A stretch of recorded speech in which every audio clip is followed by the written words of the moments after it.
Guys, technology on another level. Guys, hapa Kenya watu wanafikiria, people are thinking out of the box, watu wanakuja na ideas, wanakuja na solution manze. So, normally mimi utengeneza zile jiko za kupika na used oil But sasa leo nao manze nimepata challenge.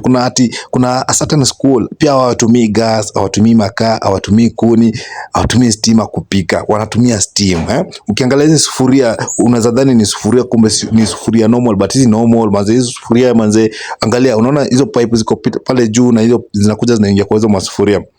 Hizo zinasambaza steam kwa hizo sufuria. Now, hiyo steam inatoka wapi? Hiyo steam kuna mahali wana boil kama maji.